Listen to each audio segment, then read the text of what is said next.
서울 시민의 안전을 살피고 서울 시민의 행복을 살피는 책책 서울 라이프. 오늘도 서울 시민의 안전과 또 행복을 위해서 열심히 뛰고 계시는 의원 두 분을 모셨습니다. 먼저 서울시의회 성중기 의원 나와주셨습니다. 안녕하세요. 네, 안녕하세요. 네, 안녕하세요. 안녕하세요. 반갑습니다. 네. 서울시 의원 성중기입니다.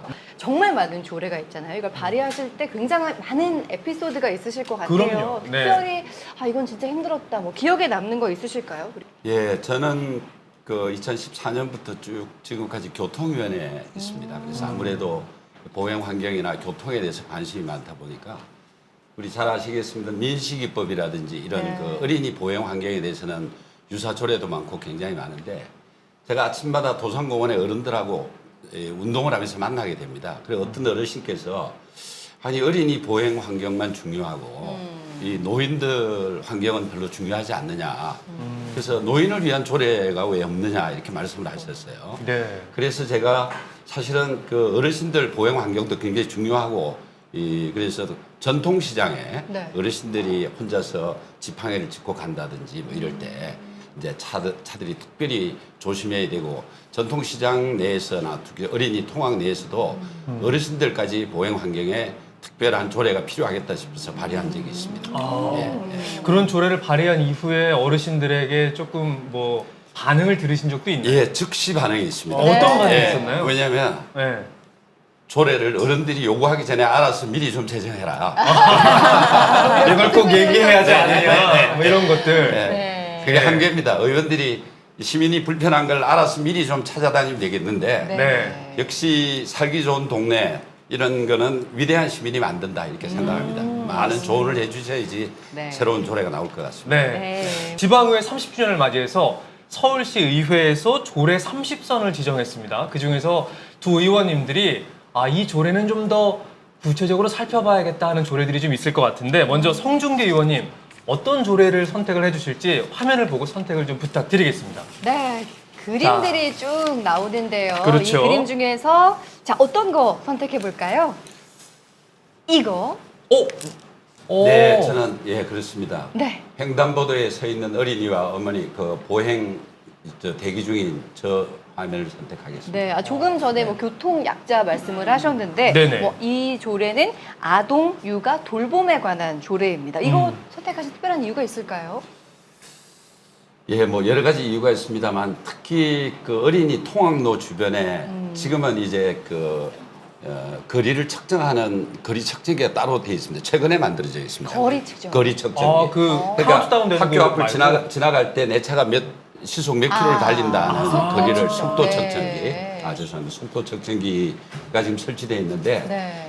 저희 지역 같은 경우에는 이제 강남은 주로 아파트 단지 내에 이 보행 도로가 많고 학교도 단지 내에 있습니다. 네. 그래서 특히 어린이들이 어릴 때부터 뛰놀던 그런 공간이라서 도로 인도 구분 없이 마구 뛰어다니고 이런 거기 그렇죠. 때문에 특별히 그 어린이 보행 환경을 위한 조례를 만들게 됐습니다. 네. 정말 꼭 필요한 조례라고 생각이 드는데요. 네. 우리가 좀 더 관심을 가져야 하고 정성을 좀 들여야 하는 계층에 대한 이야기들을 말씀을 하셨는데 이 조례가 어떤 내용을 담고 있는지 영상을 통해서 쉽게 살펴보도록 하겠습니다. 괜찮니? 네, 괜찮아요. 무슨 일이에요? 스마트폰 때문에 위험한 상황이 더 많이 발생하는 것 같아. 네, 그래서 서울특별시 어린이 통학로 교통안전을 위한 조례가 제정이 됐습니다. 그래? 보행 중 휴대기기 사용 제한에 관한 지도는 물론 자전거 통학생에 대한 등하교 시 교통안전에 관한 지도도 이루어진답니다. 그 밖에 교통안전에 필요한 안전사고 예방 교육이 진행된답니다. 그래, 이제부터 나도 보행할 때 휴대기기 사용하지 말아야겠어. 네, 맞아요. 진짜 너무나 필요한 것 같아요. 저도 실수할 때가 정말 많았는데 어린이 통학로 교통 안전을 위한 조례 정말 요래조래 뜯어봐도 안전이라는 건 정말 강조해도 지나침이 없다는 생각이 드는데요. 일단 어떤 조례인지 설명 좀 부탁드릴게요. 네, 뭐 요즘 신조어로 굉장히 우리 모든 사람들이 알고 있는 신조어 스몬비라는 말이 있지 않습니까? 근데 스몬비 퀴즈까지. 스몬비요? 예. 그러니까 저는 왜 모르죠? 스마트 좀비. 예. 우리나라에 이렇게 사실- 보고 사실- 다니잖아. 네, 외국에 나가신 지 오래. 혹시 본인이 스몬비가 아닌가 봐요. 모르는 분이 있을까 봐. 네. 네. 그 특히 그 스몬비 중에서 이제 뭐 어린이 통학로에는 아까 말씀드렸습니다만 그 단지 내라든지 어린이들이 그 핸드폰을 사용하면서 무의식 중에 횡단보도를 건너가면서 차들이 아무리 조심을 하더라도 갑작스럽게 이렇게 보행로에서 튀어나오면 사고의 위험이 굉장히 많습니다. 연간 사망 사고율도 높고 특히 1년에 한 6명 정도 어린이 보행 사망 사고가 생기고 진짜요? 이런 실정인데 2017년부터 이미 이 위험을 감지하고 국회에서 이게 강제적인 조례 국회법을 만들려고 지금 계류 중에 있습니다. 네. 이게 이제 뭐 과징금을 부과한다든지 이렇게 더 강경한 이 무슨 뭐 대책을 세울 수 있지만 이게 그러려면 주민들이 너무 불편하고 강제 수단을 동원해서 이렇게 하는 것보다 지금은 아직까지 그 홍보 교육을 통해서라도 보행자 스스로가 먼저 조심하는 게 필요하다. 네. 오현정 의원님께서도 좋은 조례를 말씀해 주셨는데 서울시 의원이 수시로 조례를 발의하기도 합니다. 근데 그 조례가 사고를 미연에 예방하기 위해서 미리 조례 제정을 하면 좋지만 사고가 발생하고 이를 줄이기 위해서 그 대안을 찾다 보니까 조례를 만들게 되는 겁니다. 네, 그렇죠. 그래서 이게 이제 그러면서 2017년부터 국회에서도 아직까지 이게 이제 강제 조항을 이미 했어야 되는데 못 하고 있는 이유가 그 강제 조항을 함으로 인해서 불편한 상황이 또 너무 많이 생기기 때문에 조례는 그 최종 수단, 법적인 수단을 가기 전까지 서울시에서 할 수 있는 그런 단계라고 생각하시면 되겠습니다.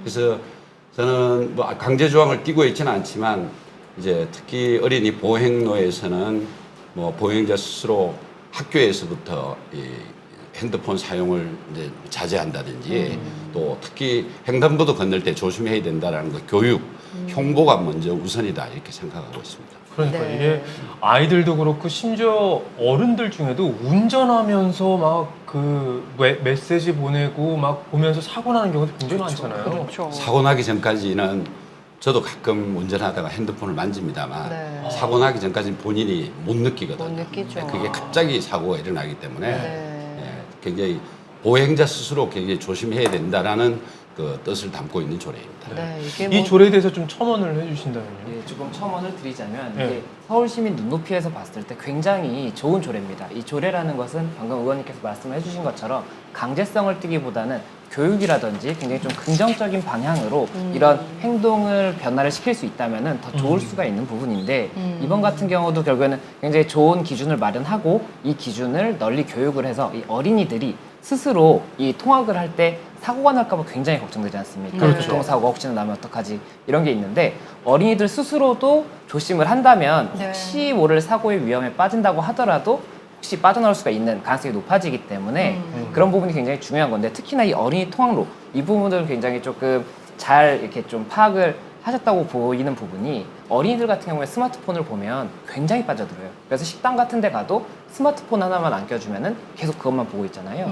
그런데 맞아요. 길을 걸을 때도 어린이들이 스마트폰을 보기 시작하면 그것만 보느라 집중해서 맞아요. 주변을 아예 살피지를 않는 경우가 들리지도 많아요. 않아요. 예, 제가 맞아요. 조카들을 봐도 좀 그런 성향이 있더라고요. 그래서 네. 그런 부분들을 이제 어린이들은 모르고 있으니까 이게 그렇게 하면 왜 안 되는지 어떤 점을 조심해야 되는지 뭐 횡단보도를 건널 때는 꼭 좌우를 보면서 가야 되는 것이지 핸드폰을 보면 안 된다라든지 이런 것들을 어릴 때부터 알려준다면은 나중에 성인이 돼서도 도움이 될 것이고 지금 당장에 이런 사고의 위험이 빠졌을 때도 조금은 더 안전할 수가 있기 때문에 이런 부분을 봤을 때는 굉장히 서울시에 좀 도움이 되는 조례가 아닌가 그런 네. 약간 아쉬움이 좀 있습니다. 네. 저는 좀 그 아이들이 그러면 그냥 보고 가면 뭐 어쩔 겁니까?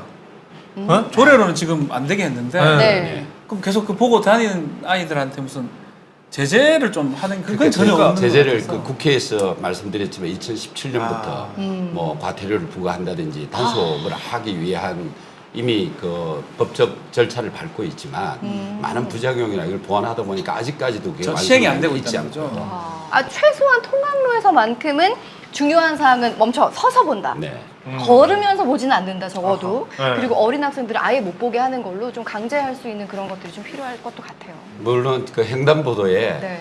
LED로 해서 그렇죠. 이렇게 반짝거리게. 반짝거리게 오. 이렇게 하는 방법도 있습니다. 근데 네. 그 역시도 어린이들이 게임에 집중해 있으면 볼 수가 없기 때문에 굉장히 사각지대. 이 조례가 이런 자전거 관련된 거에서도 뭔가 좀 도움이 될 수 있는 내용인가요?